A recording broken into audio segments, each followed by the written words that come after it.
اهلا بيكم. معاكم قناه مطبخ فوفا. النهارده جايه اقدم لك باتيه بالشوكولاته بطريقه سهله جدا وبسيطه، عجينه طريه جدا، مكوناتها موجوده في كل بيت.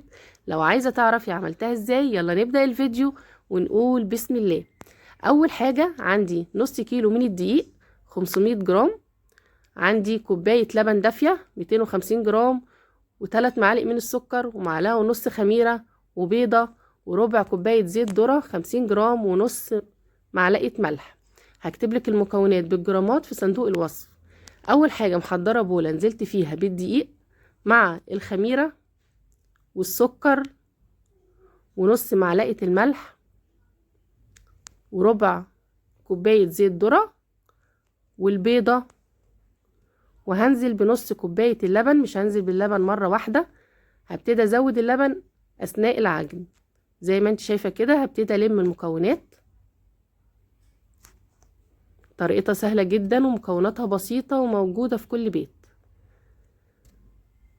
طبعا في دقيق بيحتاج لسوائل كتير وفي دقيق لا، فانا هزود اللبن على حسب ما العجين هياخد معايا. هبتدي بقى اعجن بايدي. مدة العجن بتبقى في حدود من 10 ل 12 دقيقة. لازم اديها حقها في العجن بالشكل ده كده لحد ما تلم معايا. طريقة الباتيه ده سهلة جدا، وامشي بنفس الخطوات اللي بقولك عليها هيطلع ناجح معاكي من اول مرة بإذن الله. هبتدي الم العجين لحد ما تتشكل معايا عجينة طرية. طبعا معاكي قناة مطبخ فوفا، لو اول مرة تشوفيني يلا اشتركي عندي وفعلي الجرس علشان كل جديد يوصلك بإذن الله من وصفاتي. زي ما انت شايفة كده العجينة اتشكلت معايا، بقت طرية جدا. جبت عندي الطبق ده هبتدي اقسم فيها العجينة ل3 قطع، وال3 قطع يكونوا متساويين اهي بالشكل ده كده. وهسيبها بقى في مكان دافي لمدة ساعة تختمر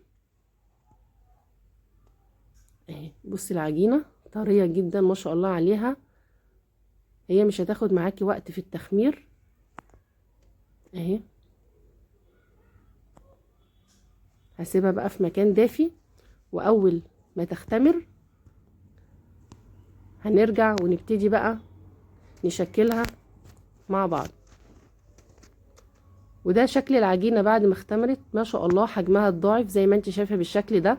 محضرة عندي بقى مفرش العجين، هبتدي بقى افرد العجينة. هجيب عندي طبق فيه نص كوباية من زيت الذرة، هبتدي ابل صوابعي بالشكل ده كده وابتدي افرد العجينة على قد ما اقدر بالشكل ده. هتكون مفرودة ومش هتقطع معاكي خالص زي ما انت شايفة بالشكل ده كده.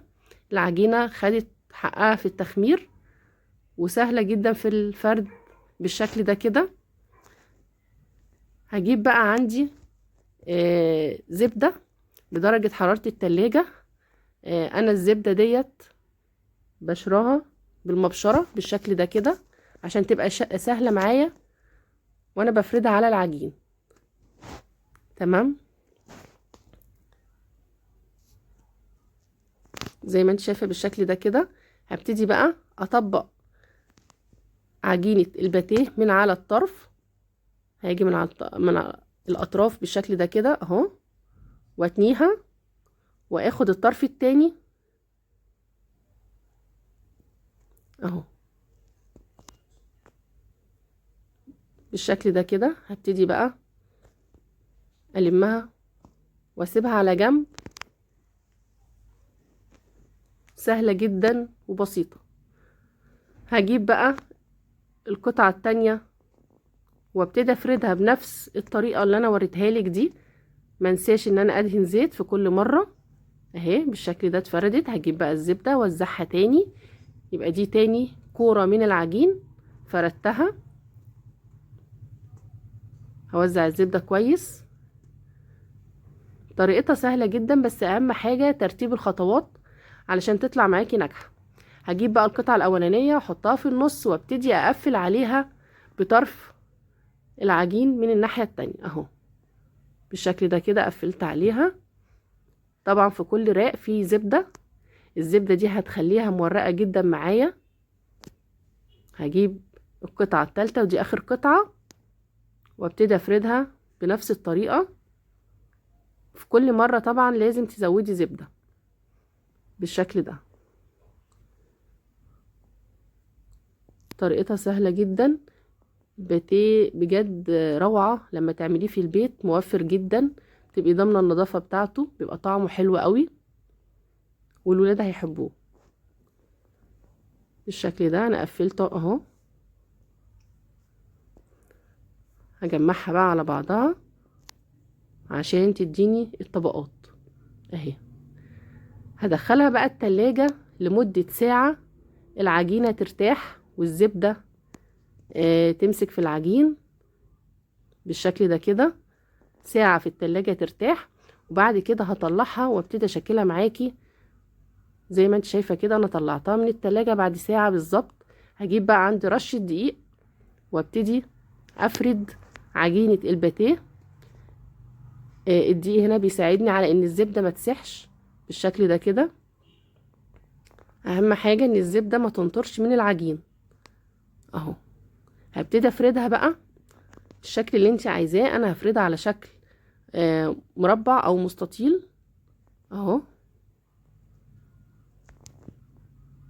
زي ما انت شايفة كده. ما شاء الله اتفردت معايا بسهولة جدا. هجيب بقى عندي القطاعة او السكينة وابتدي اقطع بالطول كده. بعد كده هقطع مربعات صغيرة اهي. انا عاملة عجينة الكرواسون برضو على القناة، هحط لك اللينك بتاعها في صندوق الوصف. سهلة جدا. هبتدي بقى الم مربعات العجين دي على جنب عشان ابتدي احشي قطعة الباتيه. هفردها عشان هي طبعا حجمها هيزيد لسه في التخمير وفي الفرن. انا بقى النهارده هحشيها لكم بالشوكولاته، ممكن لو حابه تحشيها بالجبنه اي حشو تاني انت تحبيه. دي شوكولاته بالحليب، انا مكسراها بالشكل ده قطع صغيره، وهبتدي احشيها من النص بالشكل ده. تمام. هجيب بقى الاطراف، الطرفين دولت مع بعض والطرفين دولت، واقفلها كويس جدا علشان ما تفتحش مني اثناء التسويه في الفرن والشوكولاته تطلع منها وتسيح منها كده. بصي اهي، سهله جدا على شكل مربع اهي. تمام.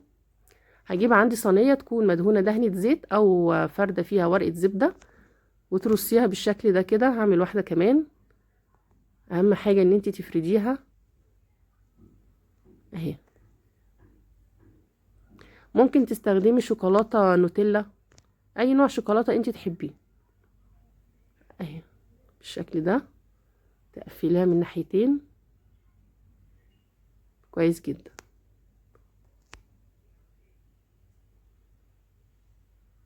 تمام. هخلص كل قطع الباتيه اللي موجوده عندي دي وهرجع واوريكي شكلها بعد ما اتشكلت. زي ما انت شايفه كده كده انا خلصتها. هجيب عندي السكينه وهبتدي اعمل خطوط رفيعه. بصي من هنا كده بتدي شكل برضو بعد التخمير والتسويه. خطوط رفيعه جدا، ما تضغطيش بالسكينه قوي عشان ما تفتحيش فتحات فيها. تمام. هسيبها بقى تختمر لمده نص ساعه كمان عشان حجمها يتضاعف، وبعد كده هقولك هنعمل ايه. ده شكلها بعد ما اختمرت. محضره عندي بيضه كامله مع 3 معالق من الحليب. هبتدي اقلبهم بالشكل ده وادهن الوش بتاع الباتيه اهي عشان تديني اللون الذهبي المحمر ده زي بتاع الافران. مش عايزه اقولك بجد روعه، طالعه ما شاء الله، هتعجبك جدا. هجيب عندي بقى حبه تدخليها كده ساده حلوه قوي، ممكن ترش عليها رشه سمسم، اي حاجه انت تحبيها اعمليها. انا هعمل جزء بالسمسم وجزء ساده. طبعا مولعه الفرن على درجه حراره 180 درجه. هي هتاخد ربع ساعه في الفرن. اول ما تلاقيها احمرت من تحت هنطفي من تحت ونولع الشوايه، وشها بس يحمر وتطلع، وهتبقى معايا بالشكل ده. طلع ما شاء الله روعه، لونها حلو قوي، التسويه بتاعتها مظبوطه، هشه جدا وطريه، حجمها يعني بجد تحفة تضاعف بالشكل ده كده. تنفع في الفطار، في العشاء، مع الولاد، في اللانش بوكس، في المدرسة. بجد طعمها حلو قوي، هتشرفك قدام ضيوفك في اي مناسبة. امشي بنفس الخطوات اللي انا قلتلك عليها، هتطلع معاكي ناجحة بإذن الله من اول مرة. بصي الشوكولاتة ما شاء الله سايحة من جوه، مورقة طبقات، طعمها حلو جدا.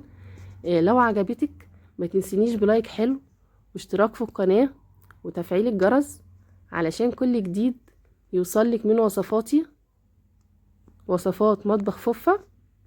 واحطلك اللينك بتاع عجينة الكرواسون في صندوق الوصف.